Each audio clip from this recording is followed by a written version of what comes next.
Hello and welcome to Daily Politics on Trust TV. On this program, we discuss issues around politics, policy and governance.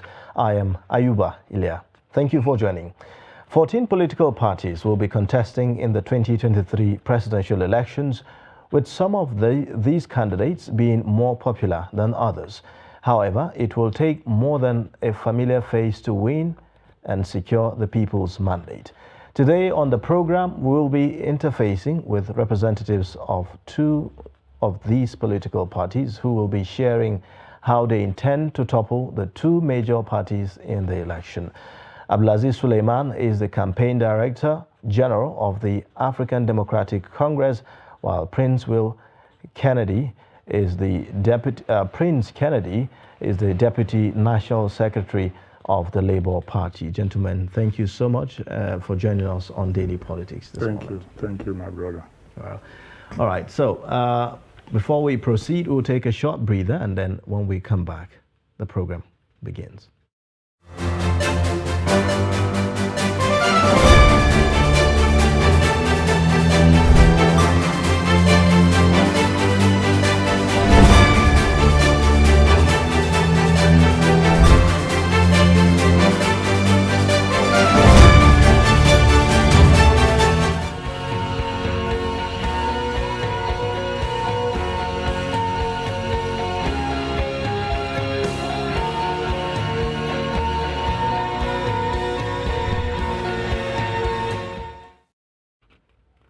All right, thank you for staying, and now we'll begin a discussion proper. Let me start with you, Abdulaziz Suleiman.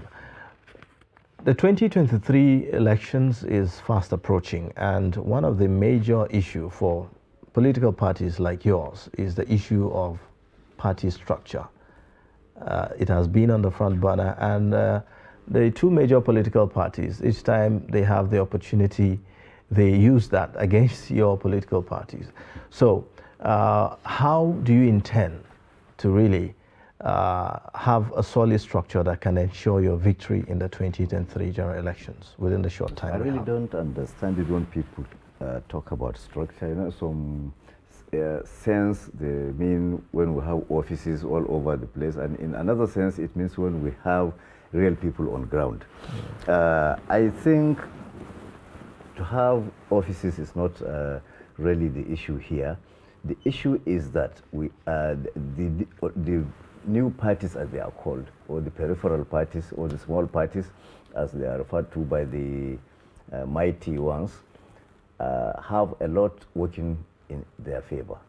Because the mighty parties have had the faces that have been responsible for the crisis we are in now. So I can assure you that a large majority of Nigerians are fed up with even hearing the names of those parties. So that factor is working in favor of those that are called small parties, particularly the ADC, which is quite apart from even the other smaller parties. The ADC is a fresh idea, a new thinking. None of its the faces we are showing has ever been involved in any of the dirty things played. Isn't that itself a problem?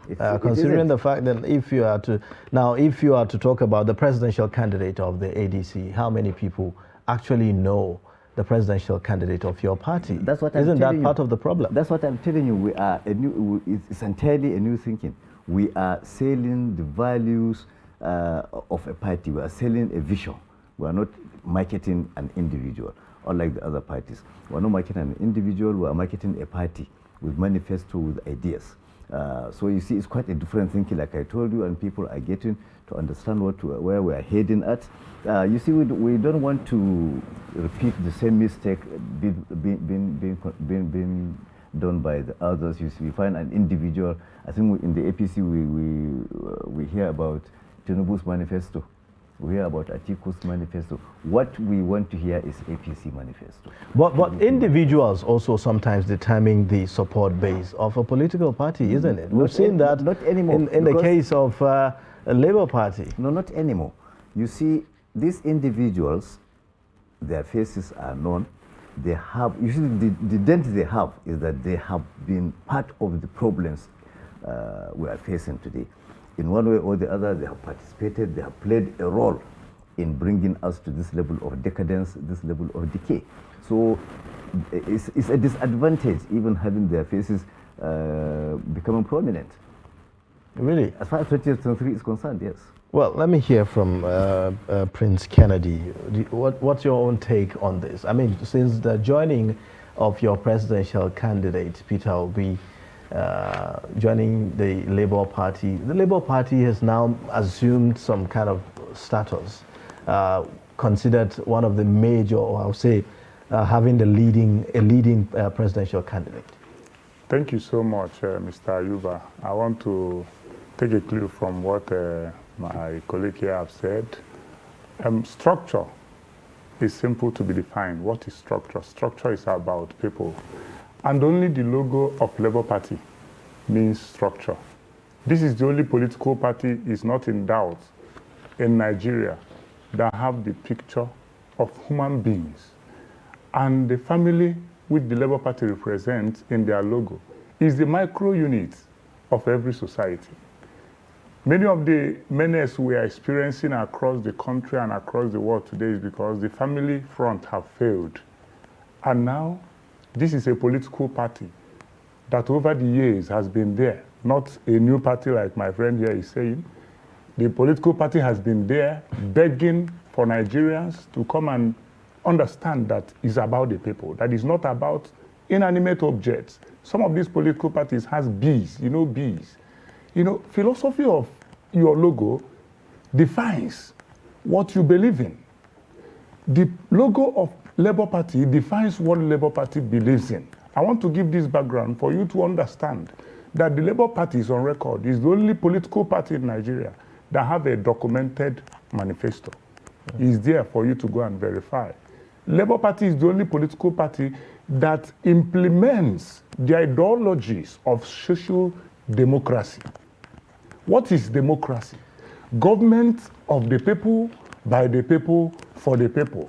If that is the definition of democracy, what should broom be representing? What should umbrella be representing? What should cock? All right. What should all manner of things? So coming to the question you asked me about Mr. Peter Obi, our presidential candidate, 2023 is a total different election. Okay, so now we have a lot of people on social media who have actually shown support for your presidential candidate, Peter Obi. However, it may be surprising to know that some, or I'll say a large number, are not really familiar with the logo of your party. Is that a concern for you? Well, it's not actually a concern because it's easy to market. It's easy to sell. You understand? Whenever you said the political party that have human face, it's easy. Our campaign is that all you have to use to say? It's a political party. Is Labour Party the only party that have human face on it? Check. You have the list of the political parties. What is their logo? What is the logo of the ADC? What is the logo of PDP? What is the logo of APC? What is the logo of all the other political parties? And mind you, 2023 general election is a credibility election. It's not propaganda election. This election for 2023 is about the soul of Nigeria, and it's a credibility election. It's a competency election. All right, Abdulaziz, it's one thing to have party ideologies, that is pro-Nigeria. It's another for the people to actually key into it. Are you worried about money politics and how it is influencing the direction of our elections? Not anymore. We're not worried about that. I think it has influenced the party politics, the primaries and other processes in some parties, the traditional major parties that as they are being called. But we believe there is a precedence where Nigerians voted not for money. I think if we remember in the Second Republic, the PRP was there in the north, and it was the voters, the common ordinary people that contributed money for the development, for the progress of the party. And even as recently as 2014 or 2015, The ordinary man contributed money for Buhari's electoral victory. Do you have the kind of support base that can actually make that happen? Because if you look at, in the case of, the current President Muhammadu Buhari, he had something in the semblance of an occultic followership that a lot of political watchers have said nobody in the north has such followership.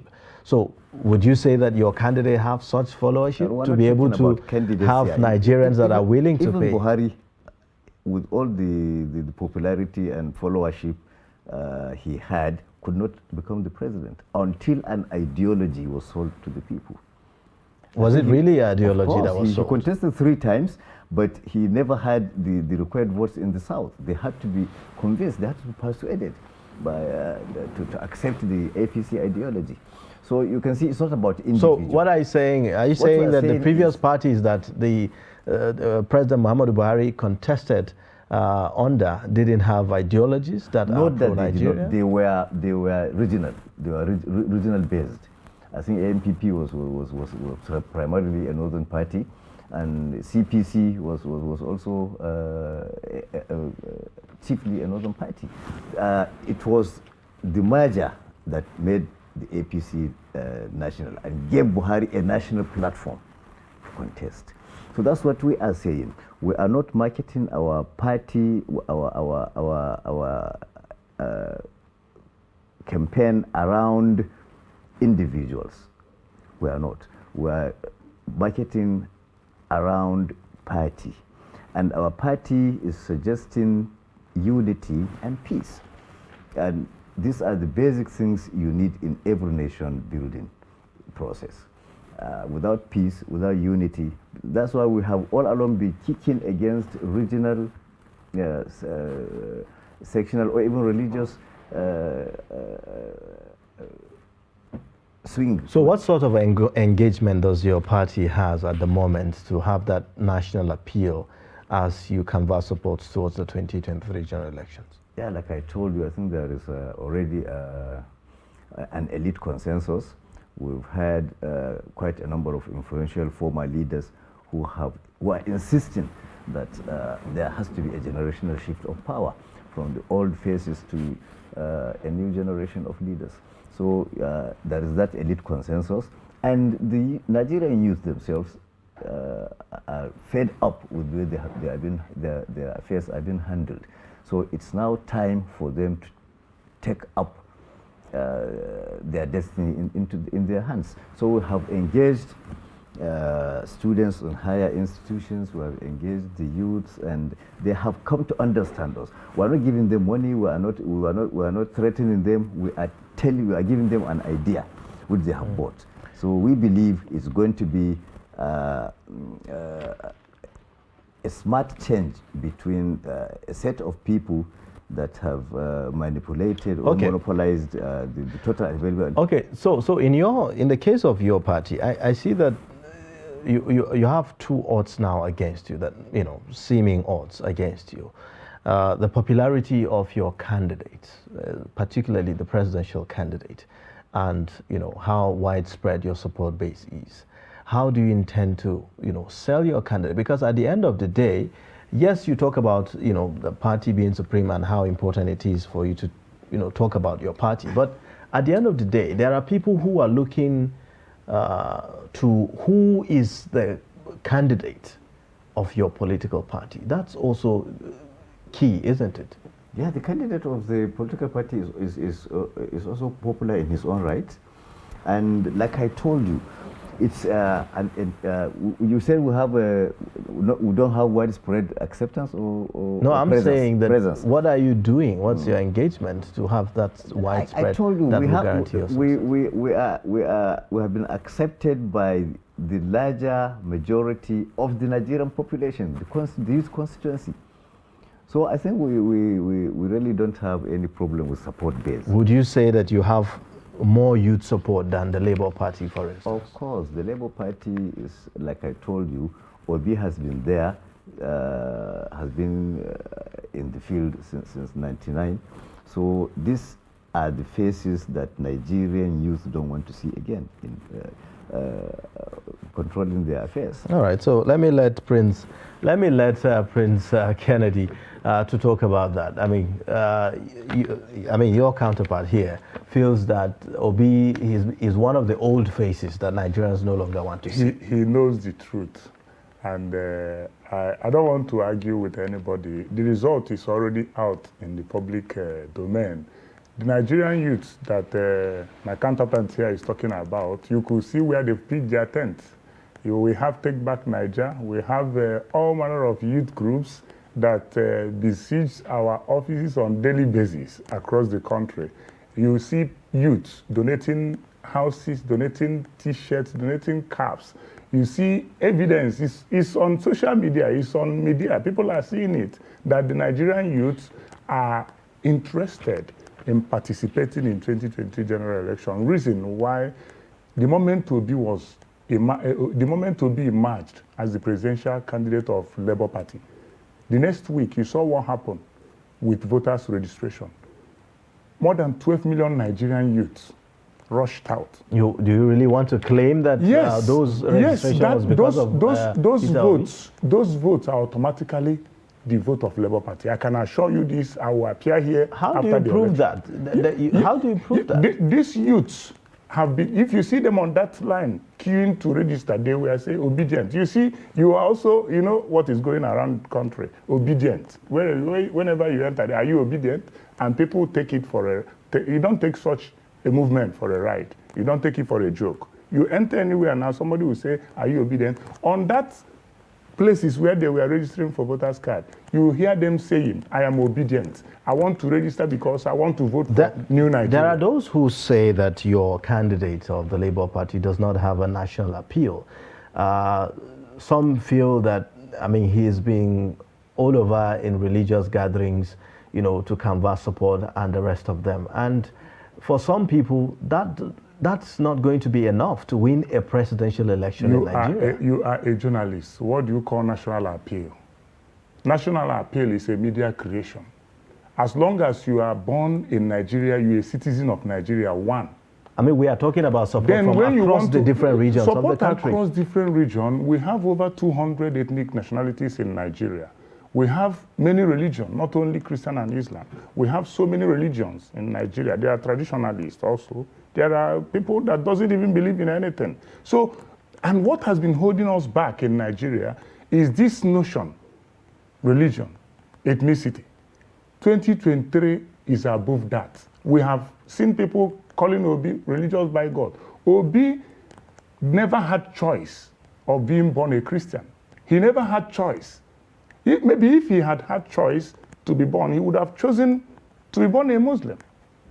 So it's not. But how is his, you know, seeking of support? Yeah. You know, reflecting what you are saying now. He's basically been seen mostly in religious gatherings. Recently, the party finished harmonization process across the country, and I am in the best position to tell you that the North will spring up a lot of surprises in 2020 election in support of Labour Party and Peter Obi. I was in Adamawa, I was in Taraba, I was in Gombe, I was in Bauchi. I was among the delegation that went for this harmonization. And what I saw on ground even changed my orientation. You know, before people used to think that Obi's candidacy in Labour Party is about the South. It's not the South. Is there anywhere that a Northerner buys bread cheaper than a Southeasterner? Is there anywhere in Nigeria? Is there anywhere that petrol is sold cheaper to a Northerner?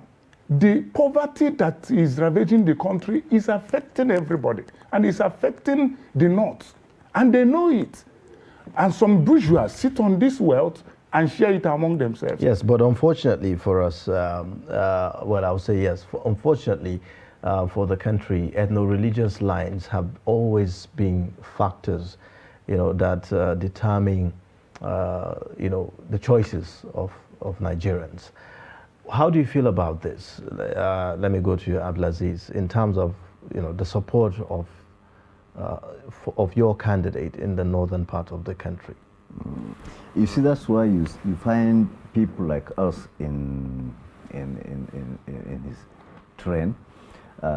We are northerners.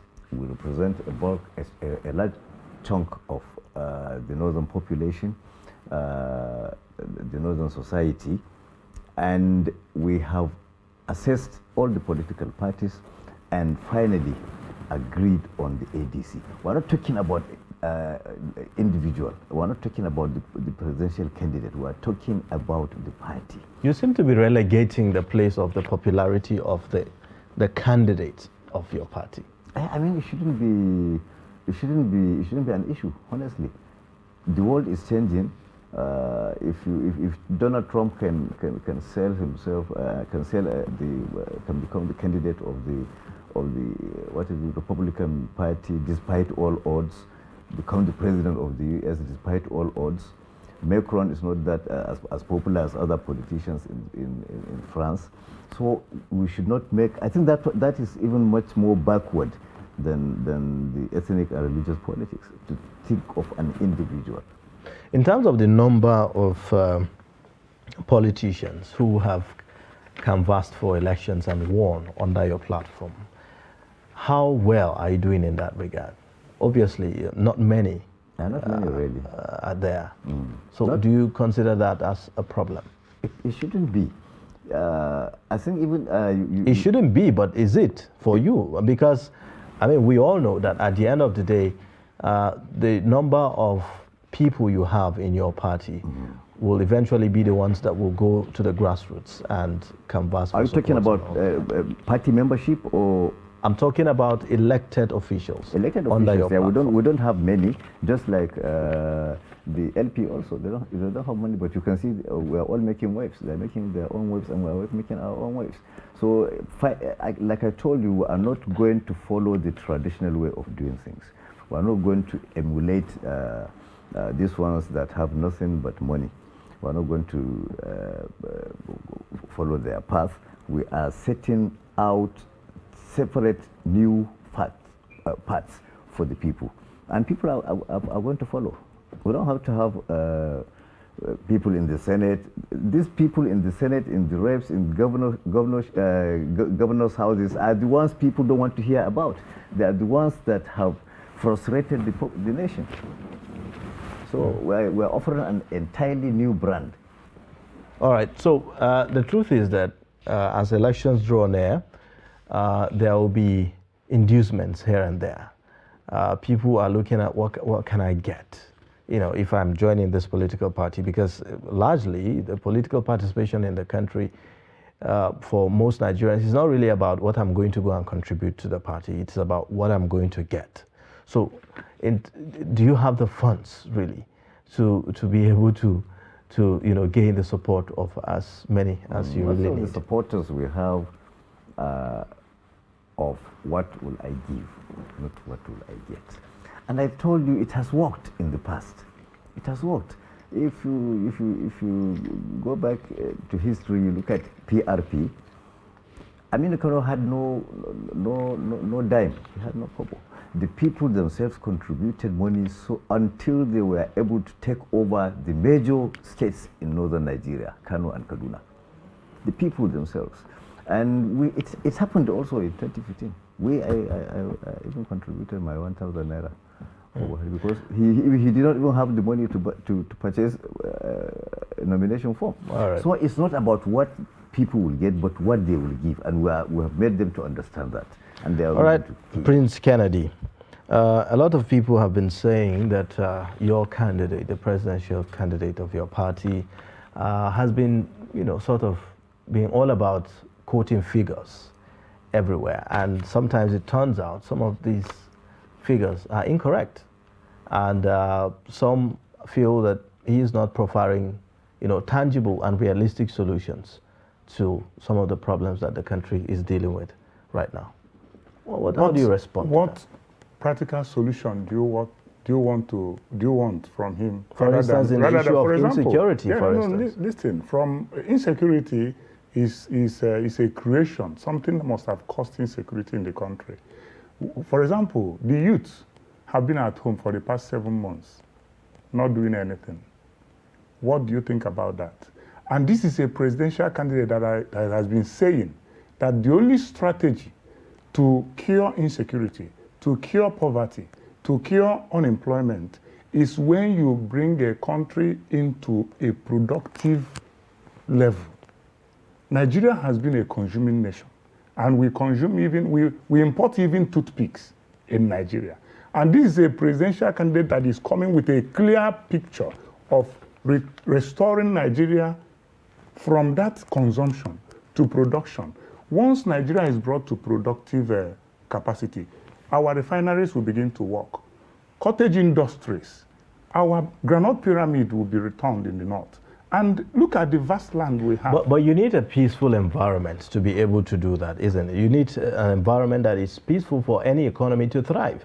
At the moment, we do not have that in Nigeria. Largely, we have large number of places that are really dealing, especially in the northern part of the country, dealing with issues of insecurity. Most of them farmers who are unable to go to their farms, and we know the role that the agriculture plays in growing Nigeria's, economy.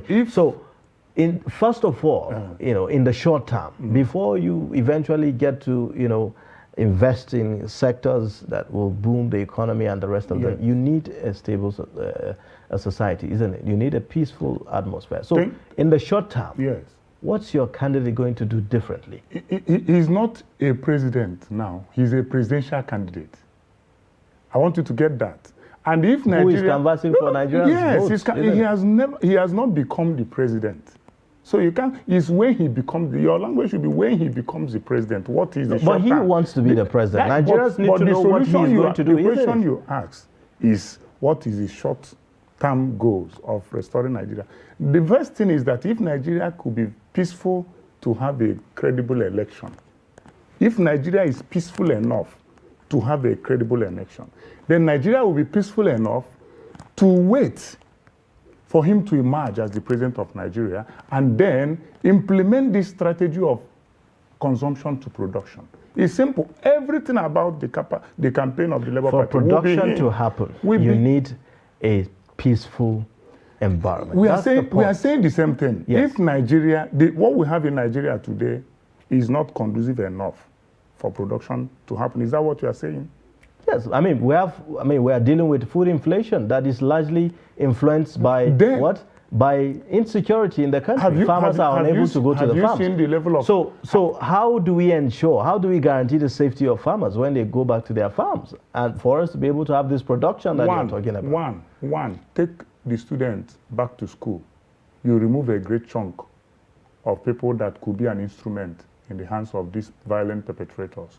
Two, create jobs. For example, Nigeria is under-policed, but you have people willing hands to be employed. Once you give power to state governors and state government to have their state policing system, it will remove another large chunk of individuals off the street.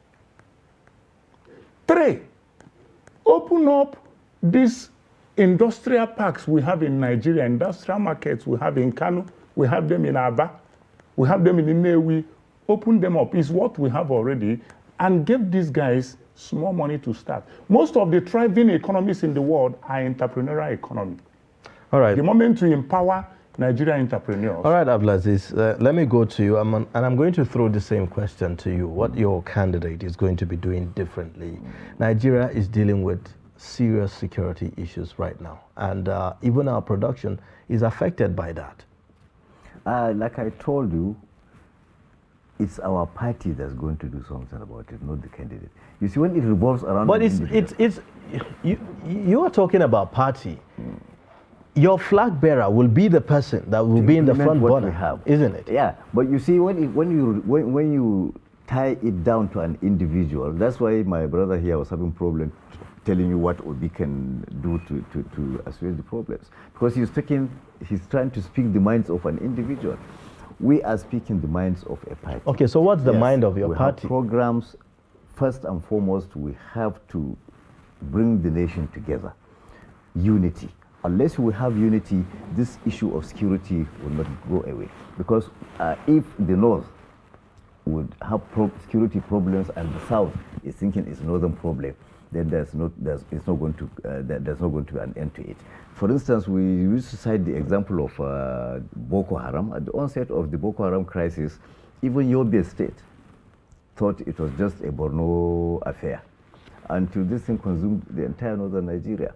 So if we can have people thinking as Nigerians, one Nigeria populated by Nigerians who think Nigerian, we're going to see very, very less of this crisis.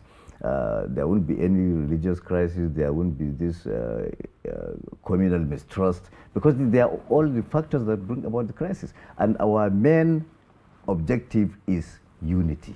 We first and foremost want people to understand that before they are Christian, before they are Igbo, before they are North or South, they are primarily human. So humanity should be the primary identity, not all other things are secondary. So that is what we are preaching, first and foremost, unity. Unless we are united, we cannot confront, unless we confront issues on a national basis, but not regional. You see, I think what happened to, we used to cite this example of Ebola.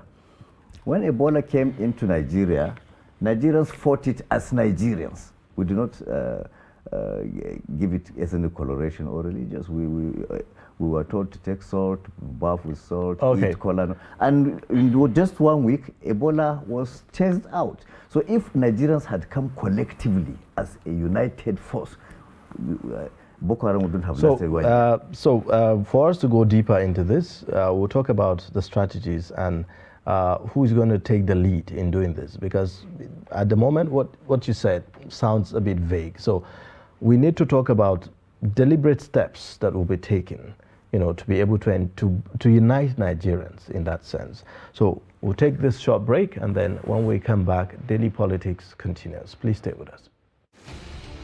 As the 2023 elections draw near, remember, evil prospers when good men and women only wish for peace, but never take a step to make peaceful elections happen. Are you a father? Are you a mother? What are you saying to your children as elections approach? Have you warned them not to let themselves be used to cause violence? Have you explained to them what the consequences of electoral violence might be? Do your part to make peaceful elections happen. Talk to your children. Protect them from unscrupulous politicians who want to put them in harm's way, while their own children are comfortable at home, within and outside the country. Let's join hands to make 2023 elections peaceful. This message is from the National Orientation Agency, NOAA.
All right, thank you for staying with us. If you are just joining, you're watching Daily Politics, reaching you from the nation's capital here in Abuja. I have in the studio the Director General, Global Campaign, African Democratic Party, Abdulaziz Suleiman, and also Prince Kennedy Ahanotu. He is the Deputy National Secretary of Labour Party here in the studio, talking about how what we call the smaller parties will wrestle power from the big parties in the coming elections in 2023. So yes, your point about uniting the country as a way to deal with the issues of insecurity. So we need practical steps. How exactly does your political party intends to do this? What are the practical steps? Look at the structure in our party. You see the national chairman is from the southeast, presidential candidate from the southwest, and the campaign director general from core north. So that is the first one of the practical steps we have taken. And if you look at our campaign structures, which we may not want to reveal our strategy, but then what we aim to do is to mobilize, to initiate a system where we can bring all the significant components of the Nigerian nation into one segment, so that they can speak Nigerian. You see, it's not going to be very easy, but as before the elections, certainly you see people beginning to speak Nigeria, think Nigeria. You see, we have had this problem for quite a long time, since independence, or since the coming of the Europeans. Nigeria was merged into one. People with different backgrounds were merged into one. Even the name was given to us by the white man. When they were leaving, they gave us a set of laws, and subsequently we've had laws given by the military. So I think if people now understand that they are going to be given a platform, a new leadership is coming to give them the opportunity to contribute in the decision-making processes, and to contribute not as a liability, but as partners. Not as representatives of regions or religions, as Nigerians. So that's what we are teaching the people. That's what, along the line in which we are mobilizing the people. We are setting the minds of the people towards that. All right. Well, Prince Will, your own thought about the electoral process, for instance. That's what I want to get. How do you? What's your level of confidence on the political structures that we have to guarantee the emergence of people like your candidate in the 2023 general elections? Well, thank you, Ayuba. I have total confidence that the Independent National Electoral Commission will do the right thing. Of course, in recent time, you've seen the trends that they've been credible. For example, the recent Osun election, you saw how the election went, and it's accepted by all Nigerians. So if they can continue in that order, where we don't have much crisis of cadre not working, and maybe trying not to move sensitive materials to areas of strength or weakness of some candidate and some political parties, if they can be very fair to all the political parties, all the candidates, like they have been in recent times, I think we are going to have a credible election. Of course, we don't have a choice in Nigeria at the stage where we are now than to have a credible election. And with this level of participatory activities by Nigerian youths, INEC cannot afford to fail the future, because these are people that have felt they need to be involved in this process. And so many of them are going to be voting for the first time in their lifetime. And so many other people that have never voted, but they have the PVC, are willing to come out to vote. All right. So it's in the hand of INEC, but I have confidence in INEC with recent activities. All right. So there's another issue that a lot of people have raised regarding your party, which is the fact that if, assuming that your candidate becomes the president, Labour Party do not have number of parliamentarians. Do not have parliamentarians in elected positions at the moment. So if your candidate eventually emerge, how is it going to relate with the parliament, for instance? Thank you so much. I will answer this in two ways. We have some parliamentarians, as I'm talking to you, sitting rep member and senators. Even if it is one. We are talking about a sizable number that can actually... I am coming to that, my brother. Yes.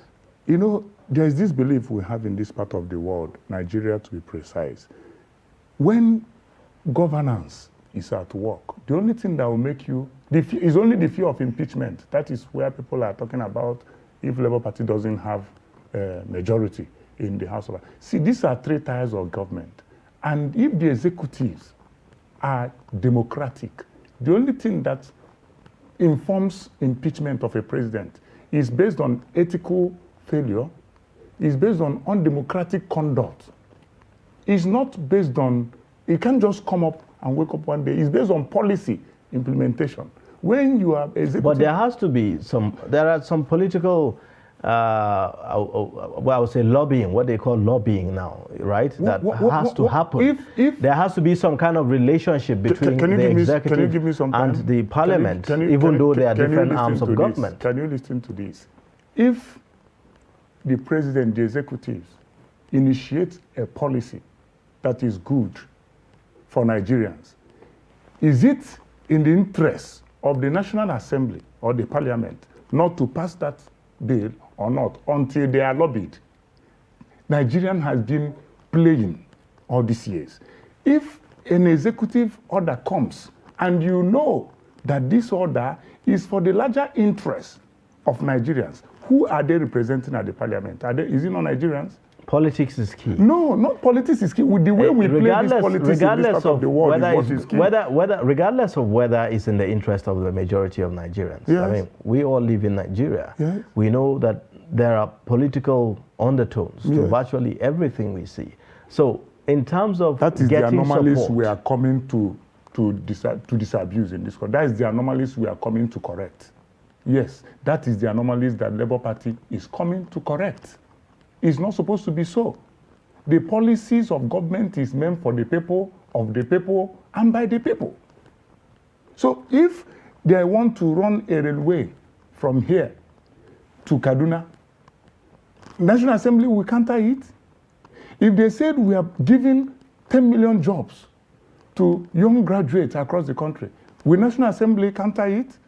If they say we are building refineries, 4 or 6 of them across the 6 geopolitical zones of the country, will National Assembly counter it? On whose interest? Is it not? They're supposed to be having town hall meetings, consulting their people.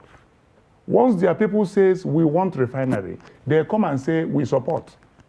National Assembly members are messengers. It is in this part of the country, that in this part of the world, that we have made them look like executive office holders by demanding a lot from them. All right, so I'm going to throw the same question to Abdulaziz. In your part,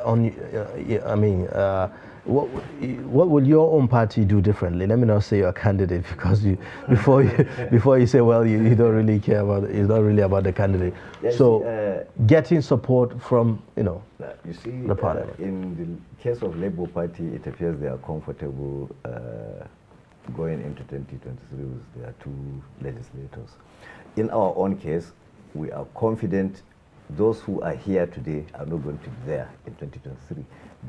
2023 will be the 10th National Assembly, not 9th. And all those who are in the 9th Assembly are unlikely to come back to the 10th Assembly, because we are going to vote in fresh set of legislators who would work with the executive. But they are not all going to be members of the ADC, are they?